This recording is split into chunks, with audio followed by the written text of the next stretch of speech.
ഇന്ന് നമ്മൾ വെക്കുന്നത് ബീഫ് ബിരിയാണിയാണ്.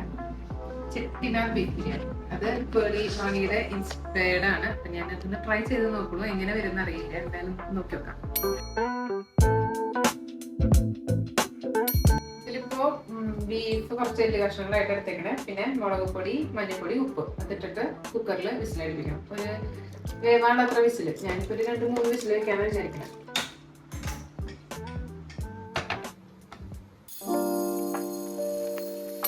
ഞാൻ ഇന്നിവിടെ ബസ്മതി അരിയാണ് ഉപയോഗിക്കുന്നത്. ഇതിൽ പറഞ്ഞിരിക്കുന്ന അളവെന്ന് പറയുന്നത് 1 ഗ്ലാസ് അരിക്ക് 2 ഗ്ലാസ് വെള്ളം.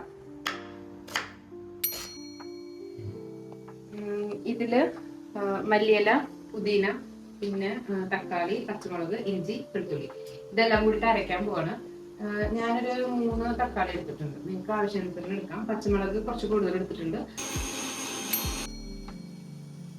ഇതിലേക്ക് പുതിനയും മല്ലിയിലയും കൂടി ഇടുക. ഇത് കുറച്ച് കാഷ്യൂസ് വെള്ളത്തിലിട്ടിട്ട് കുതിർത്തി വെച്ചതാണ്. ഇതും കൂടെ ഒന്ന് അരച്ചെടുക്കണം. എന്നിട്ട് നമുക്ക് അതിലേക്ക് ചേർക്കാനുള്ളതാണ് കേട്ടോ.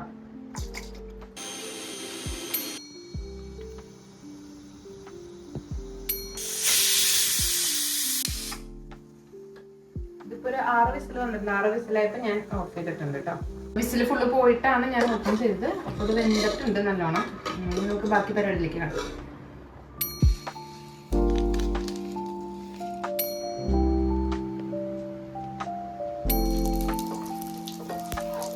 ബസ്മതി കഴുകി ഒരു 10 മിനിറ്റ് ഞാൻ കുതിർത്തി ഊറ്റി വെച്ചിട്ടുണ്ട്. സബോള വേഗം വെള്ളനായിട്ട് കുറച്ച് ഉപ്പിട്ട് കൊടുക്കുന്നുണ്ട്. കുറച്ച് കാഷ്യൂസും കൂടി ഇട്ട് കൊടുക്കാം കേട്ടോ. അരച്ചു വെച്ചിട്ടുള്ള ആ ഒരു ഗ്രീൻ പേസ്റ്റ് അതും കൂടി ഇട്ട് കൊടുക്കാം. പിന്നെ മല്ലിയില നമ്മൾ മാറ്റി വെച്ചിട്ടുണ്ടായിരുന്നു, അതും കൂടെ വഴറ്റുമ്പോൾ ഇട്ട് കൊടുക്കാം. പുളിക്ക് വേണ്ടിയിട്ട് കുറച്ച് തക്കാളി, ഒരു തക്കാളി കൂടി ഇടുന്നത്. പിന്നെ നമുക്ക് കുറച്ച് തൈര് കൂടെ വെച്ച് കൊടുക്കാം. ഇത് അരച്ചു വെച്ചിട്ടുള്ള കാഷ്യൂവിന്റെ പേസ്റ്റ് അതും കൂടെ ചേർക്കാം. ഞാൻ എൻ്റെ ഒരു കൈക്കണക്കാണ് ഇടുന്നത്, അളവും കാര്യങ്ങളൊക്കെ. നമ്മളൊരു 4 പേർക്ക് കഴിക്കാനുള്ള ഒരു ബിരിയാണിയാണ് ഉണ്ടാക്കാൻ ഉദ്ദേശിക്കുന്നത്. അപ്പം നിങ്ങളുടെ ആവശ്യാനുസരണം നിങ്ങൾ ഇടാം.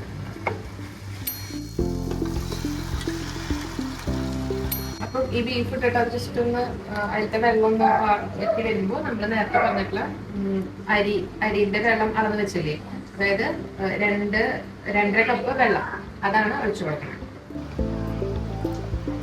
അപ്പൊ ഇത് തള വരാൻ തുടങ്ങി. അപ്പൊ നേരത്തെ കഴുകി മാറ്റി വെച്ചിട്ടുള്ള ബസ്മതി അരിയും കൂടി ആഡ് ചെയ്ത് കൊടുക്കാം. ഈ അരി ഇട്ട് കഴിയുമ്പോൾ നമ്മള് കുറച്ച് ലെമൺ ജ്യൂസും കൂടി ഒഴിക്കണം. അത് അരി തമ്മിൽ ഒട്ടി പിടിക്കാണ്ടിരിക്കാൻ വേണ്ടിയിട്ടാണ്. അപ്പൊ അതും കൂടി ഞാൻ കുറച്ച് നല്ല ഒരു പകുതിയുടെ പകുതി നനയാൻ മതി.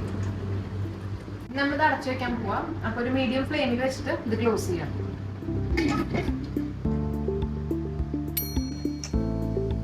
നമ്മളിത് ഒരു 15 മിനിറ്റ് കഴിഞ്ഞിട്ടുണ്ട്. തുറക്കാൻ പോവാണ്.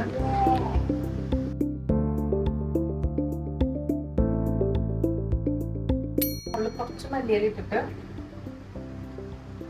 ഒന്ന് ഞാൻ അടുപ്പൊക്കെ ഓഫ് ചെയ്തു. ജസ്റ്റ് നിറച്ച് വെച്ച് ഒരു 5 മിനിറ്റ് കഴിയുമ്പോൾ നമുക്കിത് കഴിക്കാം.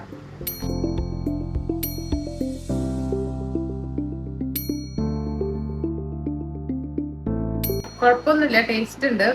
പിന്നെ പേളി മാണി അതില് മുളക് പൊടി ഒന്നും ഇട്ടിട്ടില്ല. അത് ഞാൻ മുളക് പൊടി ഇട്ടിട്ടുണ്ട്. എന്നാലും ടേസ്റ്റ് ഉണ്ട്, കുഴപ്പമില്ല. എങ്ങനെയുണ്ട് ബിരിയാണി? വേറെ വല്ലതും പറയാണ്ട?